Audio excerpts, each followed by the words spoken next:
Rain बसेरे का हाल बेहाल, शराब के नशे में चल रहा संचालन। रेन बसेरे की व्यवस्था फिर भी खुले आसमान के नीचे सोने को लोग मजबूर। श्योपुर जिला अस्पताल में मरीजों के साथ आने वाले अटेंडरों को रात गुजारने के लिए रेन बसेरे की व्यवस्था शासन व प्रशासन द्वारा की गई है, जिससे कि जिला अस्पताल में भर्ती मरीज के साथ आने वाले अटेंडरों को रात्रि विश्राम करने में किसी प्रकार की परेशानियों का सामना न करना पड़े। रेन बसेरे में रात्रि विश्राम व्यवस्था निःशुल्क है, मगर देखने में आ रहा है कि रेन बसेरे की व्यवस्था के बाद भी मरीज के साथ आए अटेंडरों को सुविधा का लाभ नहीं मिल रहा है। इतना ही नहीं, रेन बसेरे का संचालन शराब के नशे में किया जा रहा है, जहां संचालनकर्ता अटेंडरों से बदतमीजी करने से बाज भी नहीं आता है। यही कारण रहे कि जिला अस्पताल में रेन बसेरा होने के बाद भी लोग खुले आसमान के नीचे रात गुजारने को मजबूर बने हुए हैं। जहां रविंद्र दुबे ने मीडिया को बताया कि मेरी मामी अस्पताल में भर्ती है, मैंने रेन बसेरे में रात्रि विश्राम करने के लिए जब संचालक से बात की तो संचालक शराब के नशे में था।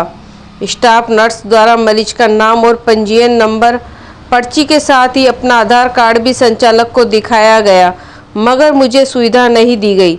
वहीं मेरे साथ ही नहीं, ड्यूटी पर तैनात नर्स के साथ भी रेन बसेरे के संचालक ने बदतमीजी की है। मेरा नाम दीपक। क्या नाम है पूरा? दीपक गुप्ता। दीपक गुप्ता। क्या आप ये कैंटीन संचालक हैं? जी। और रेन बसेरा भी आप ही संचालन कर रहे हैं? मेरा छोटा भाई करता है। अच्छा अच्छा।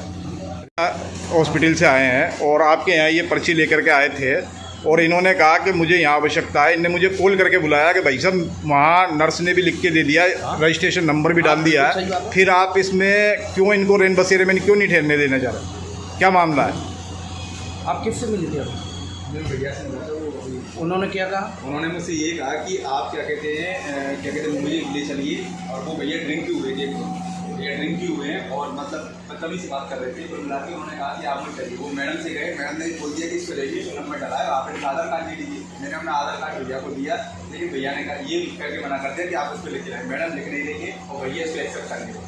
मेरे से आधार कार्ड मांग रहे हैं, मेरे पास आधार कार्ड है, मैंने भैया को अपना आधार कार्ड भी दे दिया था, लेकिन वो कह रहे हैं इस पर लिखवा के लाओ। मैडम ये कह रही है कि हमारे ये कि रजिस्ट्रेशन नंबर डाल दिया है ना, नहीं रजिस्ट्रेशन नंबर डाल दिया है। वो कह रहे हैं कि आप रजिस्टर मेंटेन किए, उनके रजिस्टर मेंटेन नोट करा, लेकिन मेरे से ले नहीं रहे हैं। मैं आधार कार्ड दे रहा हूँ तो आधार कार्ड ये सब नहीं कर रहे हैं। बोले कि आप अपना नाम लिखवा के लाएँ और मेरा नाम मैडम डाल देंगे। मैडम कह रहे तो ऐसे ही बना दिया हम तो, इसलिए उसमें भी ऐसे बनाया, यही भर्ती चलती है। नहीं भर्ती करती है। हाँ तो फिर वो भैया क्यों नहीं?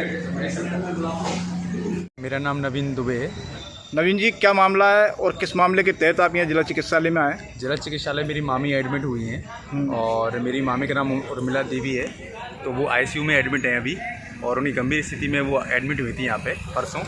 तो क्या हुआ कि परसों एडमिट करके आज मैं रेन बसेरा में सोने के लिए गया नाइट में। तो वो बोले एक पर्ची लिखवा के लेके आओ। तो एएनएम ने एक पर्ची लिख के दी मुझे, जिस पर उनका रजिस्ट्रेशन नंबर और बाकायदा पेशेंट का नाम, पेशेंट के पति का नाम सब कुछ लिख के दिया। मैं गया पर्ची लेके रेन बसेरा में। तो भैया जो बैठे थे काउंटर पे, वो एक तो पूरे फुल ड्रिंक किए हुए थे। तो फिर मैंने बोला, तो मुझसे अभद्र भाषा में उन्होंने बात की। फिर मैंने पर्ची दिया तो बोला ये पर्ची नहीं चलेगी, ये किसी एएनएम ने बनाई है, आप उनसे कंफर्म कीजिए। तो वो एएनएम से कंफर्म करने के लिए गए। तो एएनएम ने भी उनसे यही कहा कि आप ड्रिंक किए हुए भैया, ज़रा थोड़ा सा संभल के बात कीजिए। और ये बोलने लगे इसमें कुछ मतलब इनका नाम भी लिखो, जबकि एएनएम ने कहा ऐसा कोई वो नहीं है, नियम नहीं है, मैंने रजिस्ट्रेशन नंबर डाल दिया है और इस रजिस्ट्रेशन नंबर को आप अपने रजिस्टर में नोट कर लीजिए। लेकिन उन्होंने नोट ना करते हुए और एएनएम से बहस करते हुए और वो चले गए। वो कह रहे मैं इनको एंट्री नहीं दूंगा और इनका आधार कार्ड मुझे चाहिए। मैंने आधार कार्ड दे दिया, सब कुछ दे दिया, लेकिन फिर भी उन्होंने मुझे एंट्री नहीं दी।